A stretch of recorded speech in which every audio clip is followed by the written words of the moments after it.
शहरामधील काँक्रीटच्या जंगलात घुसमटलेला श्वास मोकळा करण्यासाठी, वीकेंडला वर्दळीपासून कुठंतरी दूर जाण्यासाठी एकांत मिळेल एक अशी जागा, निसर्गाचं सानिध्य अनुभवता येईल एक अशी जागा, आणि ही त्यामागची भावना म्हणजेच रामदरा. हॅलो नमस्कार, welcome back to my channel. तर मी नेहा आणि आपली फॅमिली 1K+ झालेली आहे. अजून पण चॅनलला सबस्क्राईब केलं नसेल नक्की करा, आणि ज्यांनी ऑलरेडी चॅनलला सबस्क्राईब केलं तर थँक्यू सो मच. तर आज मी तुम्हाला घेऊन जाणार आहे पुण्यातील रामदरा मंदिर येथे. ह्या व्हिडिओच्या मागचं कारण आहे की तुम्ही जर ते फर्स्ट टाईम व्हिजिट करत असाल आणि आमच्या फर्स्ट टाईम व्हिजिट करण्यामध्ये आम्हाला जे काही अनुभव आले मी तुमच्यासोबत शेअर करणार आहे. जसे की प्रश्न असतात की तिथं सिटी बसेस अवेलेबल आहेत का, कसं जायचं, केव्हा जायचं, पुण्याहून किती लांब आहे, किंवा मग तिथं काय सोय आहे, आणि ते रामदरा मंदिर कशासाठी फेमस आहे, कशासाठी प्रसिद्ध आहे, तिथं बस सेवा आहे का नाही, timing and parking and all सगळं काही या व्हिडिओमध्ये तुम्हाला बघायला आणि ऐकायला मिळेल. तर मग चला व्हिडिओ कंटिन्यू करूया. आवडल्यास तरच लाईक आणि शेअर आणि सबस्क्राईब करा. पहिला प्रश्न म्हणजे पुण्यात रामदरा कुठे आहे? पुण्यापासून 26 किलोमीटरवर पुण्याहून सोलापूर महामार्गाने लोणी काळभोर गावातून उजवीकडे एक छोटा रस्ता गेला आहे. या रस्त्याने 5 ते 6 किलोमीटर स्वारगेटहून लोणीपर्यंत राज्य परिवहन खात्याच्या बस म्हणजे PMPL आणि PMPLच्या बसही मिळू शकतात. बसनं आल्यास रामदऱ्याकडे रिक्षाने जावं लागतं बरं का, पण आता तसं नाही आहे. तुम्ही बघू शकता आमच्या गाडीच्याच मागे PMPL येत होती, म्हणजे आता तिथंपर्यंत मंदिरापर्यंत PMPL जातात.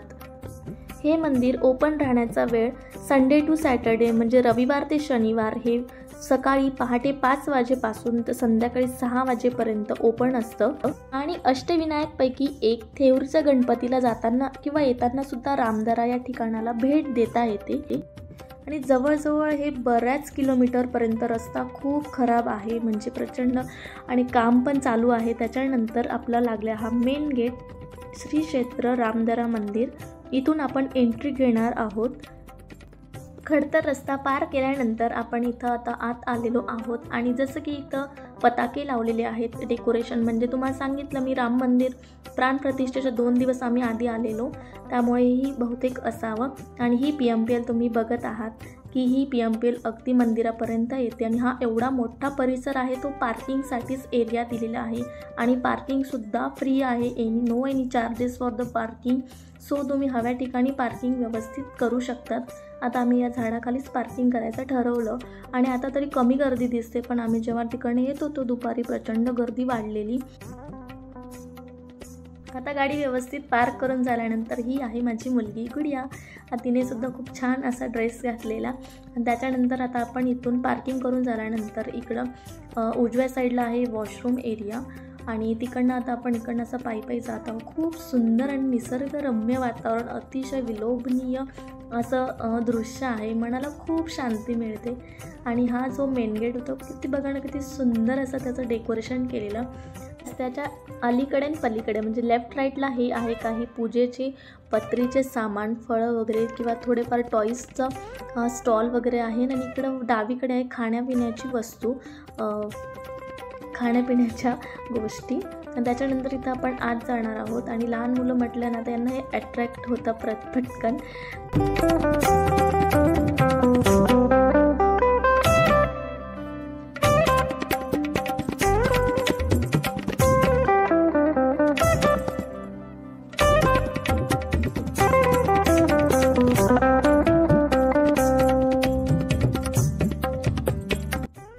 प्रश्न म्हणजे रामदरा हे नाव का पडलं, किंवा याच्यामागे काय कारण, काय रिझन असावं.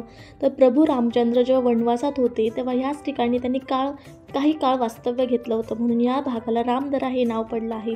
आणि या तळ्याच्या मधोमध रामदऱ्याचं मंदिर आहे, आणि भाविकांना मंदिरात येता यावं, जाता यावं ह्यासाठी तळ्यावर पूल बांधला आहे, जिथून आपण आता जातोय. आणि महाराष्ट्रातल्या किंवा देशातल्या कोणत्याही मंदिराला घ्या, टपऱ्या किंवा दुकानांनी गराडा घातलेला असतो, तसं या मंदिराभोवती नाही. प्रत्यक्ष मंदिर आणि तलावाच्या परिसर वृक्ष आणि इतके सुंदर सुशोभित झालं आहे की तळ्यात आणि कमळाची फुलं किंवा त्याभोवती फिरणारी बदकं सुद्धा काही वेळा दिसतात. या मंदिराभोवती सुंदर तळं असल्याने परिसर असा विलोभनीय झाला, आणि एकंदर हा परिसर एवढा सुंदर व शांत आहे की तुमच्या मनाला आध्यात्मिक शांती मिळेलच.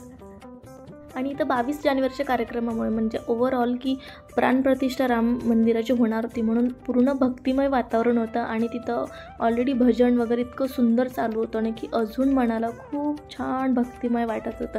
इथं आता आपण चप्पल्स वगैरे काढून घेतलेले आहेत आणि इथं हे मंदिर आता स्टार्ट होणार आहे.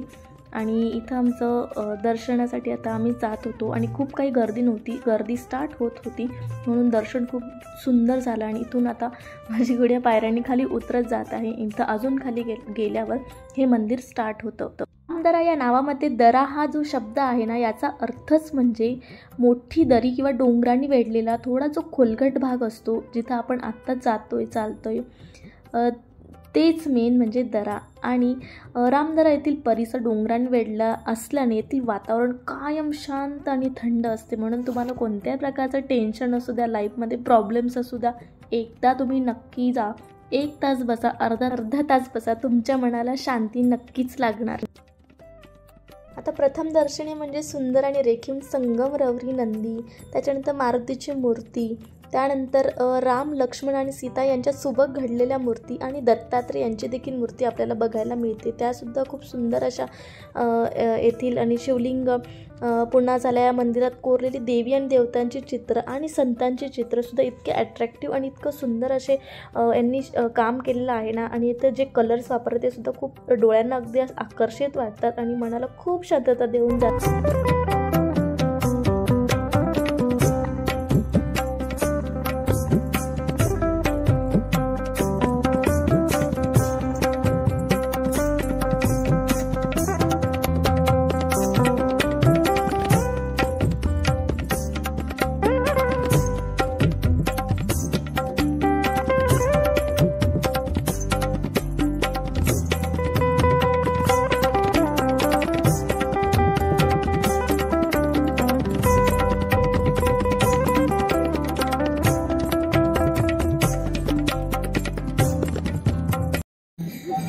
काय ग किट्टी काय सांगतेस? ते बघ किटू दे दर घे खा, भूक लागली.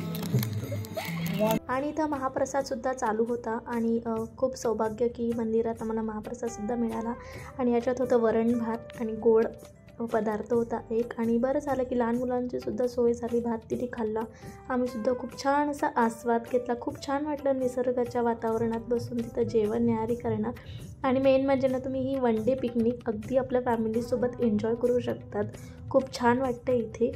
मी इथं बऱ्यापैकी खूप एन्जॉय केला. गुडियाने सुद्धा खूप एन्जॉय केलं. लहान मुलांना असं मोकळं चोकळंच वातावरण आणि परिसर हवा असतो. आम्ही थोडंफार फोटो काढले आणि काही व्हिडिओज शूट केले आणि त्याच्यानंतर पुढे इथे छान खेळत होते. आणि जे फोटो सेशन एरिया आहे जे की तुम्ही इन्स्टावर वगैरे बघितलं असेल तो एरियामध्ये सुद्धा मी तुम्हाला घेऊन जाणार आहे.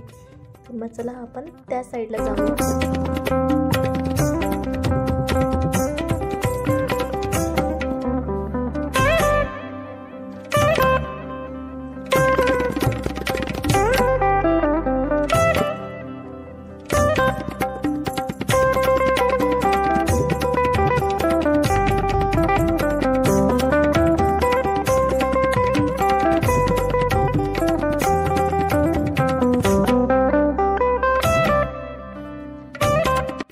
नॅचरल ब्युटी असल्यामुळे इथं खूप सारे छान छान फोटोज आमचे येत होते.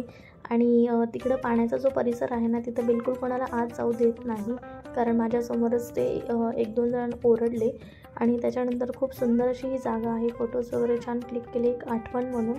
आणि त्यानंतर आम्ही निघालो घरी जायला. जसं की मी तुम्हाला सांगितलं आम्ही 10-11च्या दरम्यान आलो तेव्हा गर्दी नव्हती पण नंतर गर्दी वाढलेली. आणि जाताना बरंच ऊन झालेलं आणि रस्त्याने नाच मग आम्ही उसाचा रस तिथंच घेतला. आणि काही खूप जास्त पण पैसे नाही, मिनिमम रेट आहेत. आणि त्याच्यानंतर जातानाच असं तिथं आजी वगैरे म्हातारे लोक तिथं भाजीपाला वगैरे विकायला बसतात. मग मला असं म्हटलं एवढं उन्हात अणात ते बसलेले आहेत. मग आम्ही त्यांच्याकडनं ना मेथीची भाजी आणि म्हणजे मेथी आणि कोथिंबीर घेतली. आणि ही बघू शकता तुम्ही माझ्या हातात, खूप छान वाटलं मला. आणि त्याच्यानंतर आम्ही निघालो आमच्या पार्किंग एरियाकडे, जिथं आपण गाडी लावलेली होती तिथं. जसं की तुम्हाला सांगितलं तिथं त्या एरियामध्ये टॉयलेट बाथरूम वगैरे सुद्धा आहे, ते सुद्धा फ्री ऑफ कॉस्ट आहे, तर तुम्ही यूज करू शकतात. आणि त्याच्यानंतर आता आम्ही घरी जायला निघालो. तर हा होता एक छोटासा रामदराचा एक व्हिडिओ, जो की मला वाटलं की बरेच जण जातात तर काहींना प्रश्न असतात, तर त्यासाठी मी हा व्हिडिओ बनवलेला. आवडल्यास नक्की लाईक, शेअर, सबस्क्राईब करा आणि तुम्ही कधी जाता हे कळवा आणि तुमचा काय अनुभव होता ते सुद्धा मला कळवा. तर मग चला आता बाय बाय रामदरा. आणि हा नेक्स्ट व्हिडिओ असणार आहे मेहेर रिट्रीटचा, जिथं की खूप जण हिवाळ्यामध्ये हुरडा पार्टी वगैरे करायला जातात. तर नक्कीच आपण लवकर त्या व्हिडिओसोबत भेटूया, म्हणून चॅनलला सबस्क्राईब करा. Till then bye, take care and जय श्रीराम.